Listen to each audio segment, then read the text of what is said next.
please allow me to shift from what I had planned and first try to uh, add to what the three distinguished speakers uh, talked about and highlighted. Dr. Maliha, uh, what I would like to say is, there I durustai. We have the talent, we have the knowledge, we have the technical capabilities, but and we have to certain extent the capacity. But what happened was that very rarely we saw people venturing into those items that could make a paramount difference in our economy, in our the way of how we do things. And while listening to you, and when we are a country where agriculture is a very important sector in our economy, what you are doing is so fabulous that it should be now replicated all over, and in other uh, agriculture waste that are all over Pakistan. Taking cue taking cue from you, Dr. Malia, I would like to say that since uh, like I was till recent past the president of the Employees Federation of Pakistan, and we are uh, constituent of the ILO and other organizations.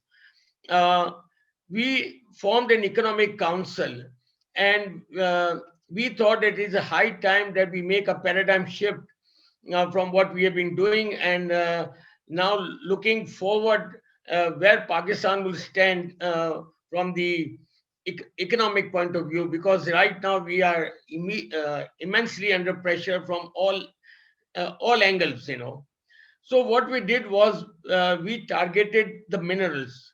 Pakistan has 92 minerals, but not many are really, we mine them, or we use them, and whatever is mined, Pakistan exports it in raw form. I know that because at one time, my company was exporting chrome ore to China, over 1,000 to 2,000 tons a day, but it was just raw chrome ore.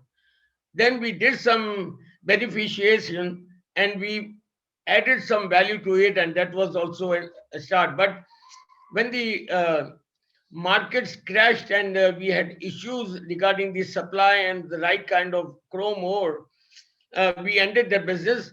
But that I was just digressing. But coming back to the Employees Federation, what we did, we formed a minerals to chemical committee, and we had researchers and everyone working, young researchers who are very gung ho about it, very determined and devoted and dedicated. And you would be happy to know that the first mineral that we are converting to chemical is fluorospar, and that will be used to produce acid grade calcium fluoride, and is a big export market there. Uh, Today, if we export raw fluorospar, we can manage to get maybe $125 per metric ton. But if we convert it to chemicals, it will go up to maybe 600, or more or less $600. That is the four times the amount Pakistan can get by converting it into chemicals. And this is not just on paper.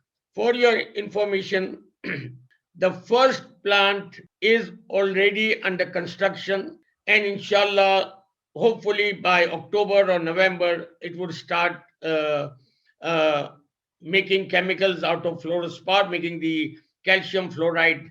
And that we have also helped in sourcing potential buyers. And let me also add that we are not charging a penny. This is our responsibility for our country in the national interest.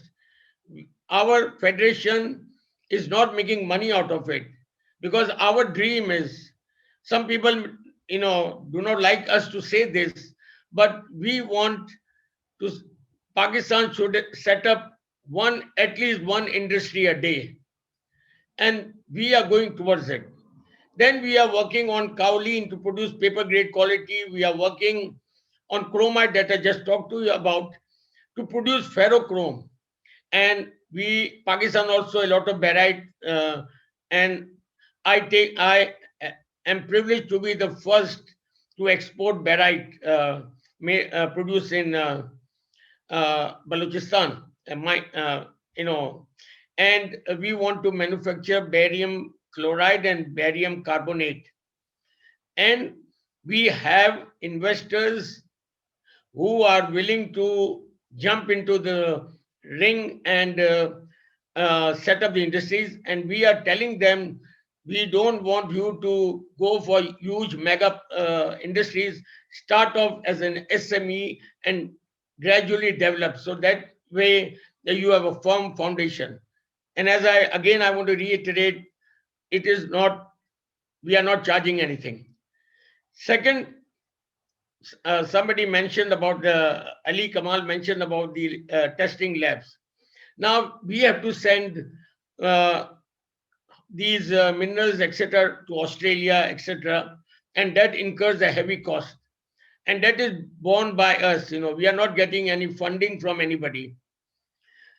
Fortunately, the Balochistan government had imported and spent maybe over ₹1 billion on a testing lab, which since it came, it is dormant.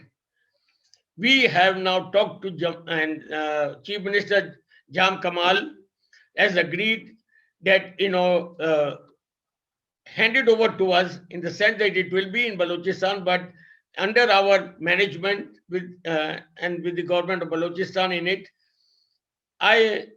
We have this vision that through that lab we can develop more, test more minerals, and inshallah in the future we can help transform them into chemicals. So I wanted to come to that important part. Now, another example I would like to give: import substitution. Before I move somewhere else, my company imports soybean from Brazil and mostly from the United States. And what we did was we convinced investors to set up the solvent extractor plants. From 8 in Pakistan, it is now, I think, 83 or something. And the byproduct is soybean meal for our poultry industry, which is growing at a rate of 10 to 12% a year. Now, most of the soybean meal was coming from India. And we had problems with India, then we didn't want that we keep on importing. So when these solvent plants started producing, they produced enough soybean meal for the poultry industry, and that meant that the Indian soybean meal was completely stopped by the government. So that is one example of import substitution.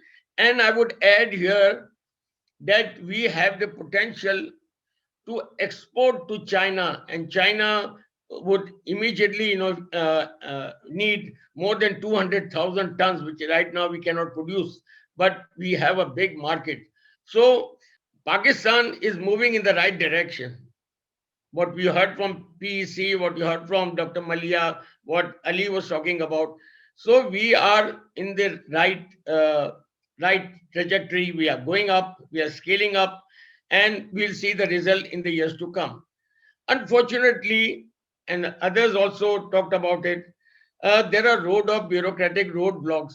Frankly speaking, we don't have in the corridors of power or in Islamabad an mindset of export culture. They still believe in imports. Finance Ministry thinks imports bring in revenue and export means giving rebates and refunds. So unless we get out of that quagmire, we are going to be stuck with it. Secondly, one reason why we are not able to manufacture a lot of products is Because if these are coming from China or from Bangkok or from Indonesia or wherever, the three menaces are the biggest deterrent: smuggling, misdeclaration, and under invoicing. Now, if you keep on fighting against this, you are not going to, no way you're going to survive. Your industry will not to survive. I don't, we have survived for ages. We have survived for ages with electricity, gas rates going up and down, with overnight SROs coming in, with all these things that are coming in. We we have managed to survive, but this will continue. But वो क्या शेर था कि अज़म रासिक हो तो देती है सदा खुद मंजिल, हौसला हो तो कोई राह भी दुश्वार नहीं. So this is something that we are used to it. Now let me come to an important point. Is we are talking about Sialkot, where Sialkot was or where it is today. Because even though I'm Karachi based, I am passionate about Sialkot. Ever since I visited Sialkot, from child advocacy to my position as President Employees Federation, we are doing M&E declaration activities to regarding the 8 core international labor standards. And I found marvelous transformation there. What I saw 15 years ago, 20 years ago, and what I see now is that the industrialists of Sialkot have really scaled up. They are now more enlightened than they were before. They used to, create difficulties in the past for us. Today we see that they are proactive.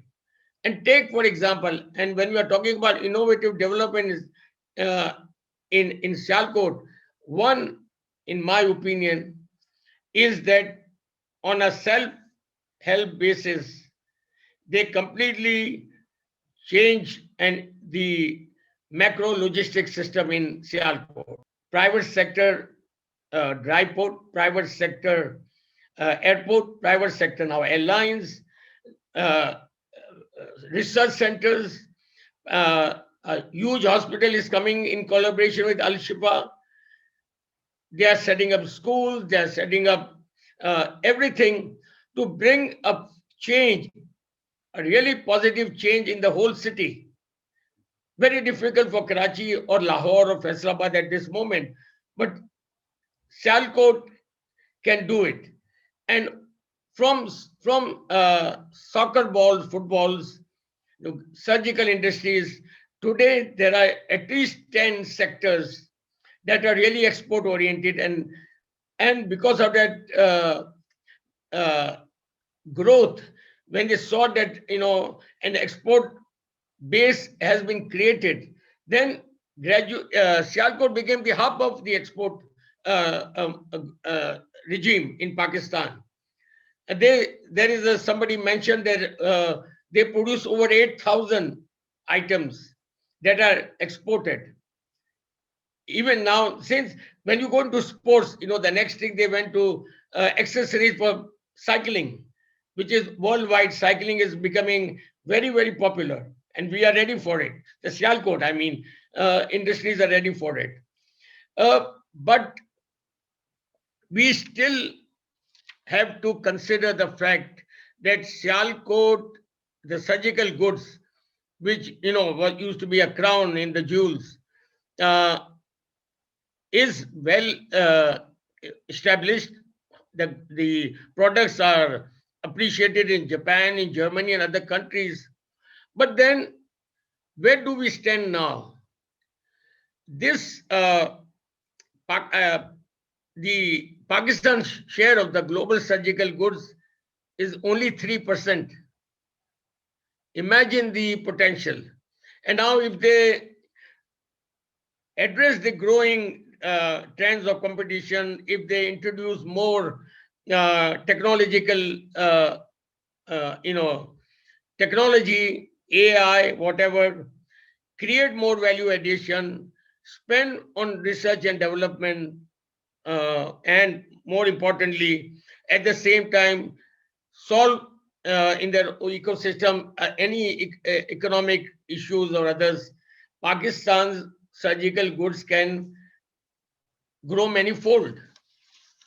Same thing is with the soccer industry, where at one time, and we still have the major share of the market, uh, maybe 70% plus. But then there are inroads.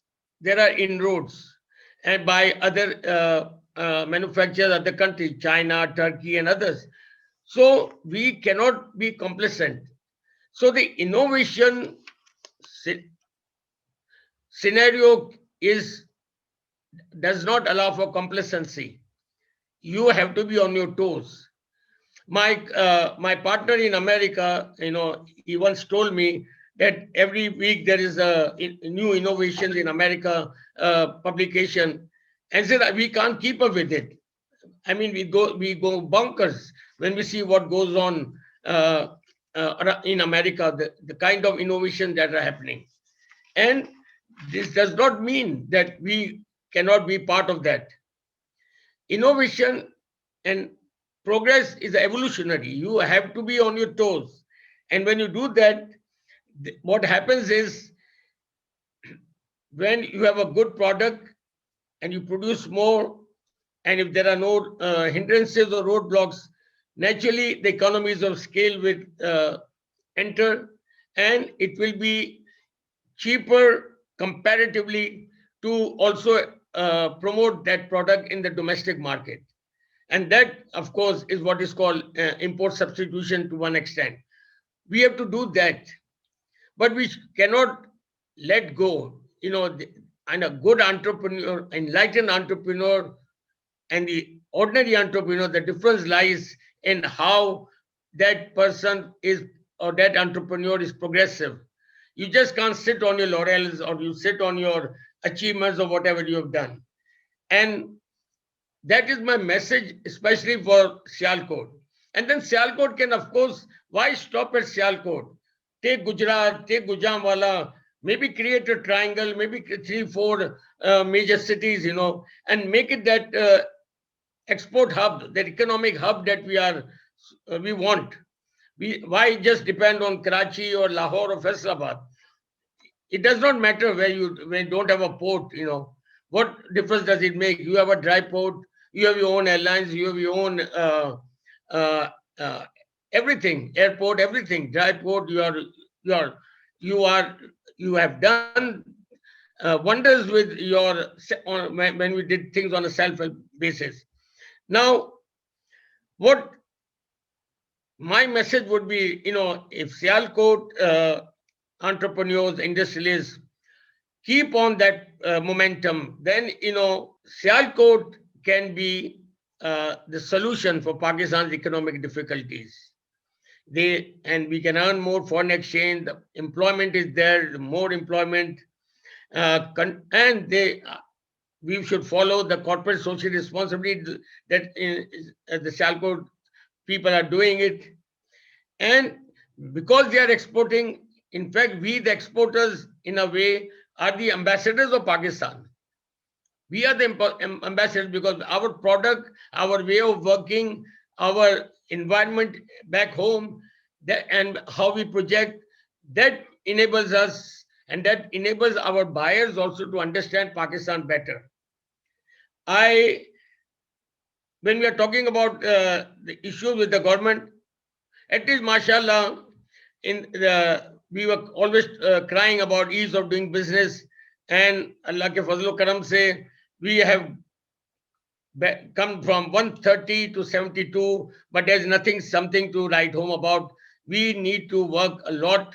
In fact, now Pakistan in South Asia is right now number 2 in ease of starting business. A lot of difficulties have been removed, and I think if the present government maintains that momentum, our ease of doing business will improve a lot further. And All it needs is unity among entrepreneurs. They can be competitors, but they should be a unified force, and that would make a difference. And I agree with the Brigadier Saab and every Brigadier Saab all around the world where I go to give speeches or attend conferences or even here, I always end my speech with two slogans, and which I even said it in Washington. And also, I remember I said, when no one can do it, Pakistan can. This is one message, and the message to all Pakistanis, all those logged in this for this seminar. And whatever we do, whatever we say, whatever we think, wherever we go, ladies and gentlemen, for all of us, it is Sabse Pehle Pakistan. It is always Pakistan first. And I thank you very much.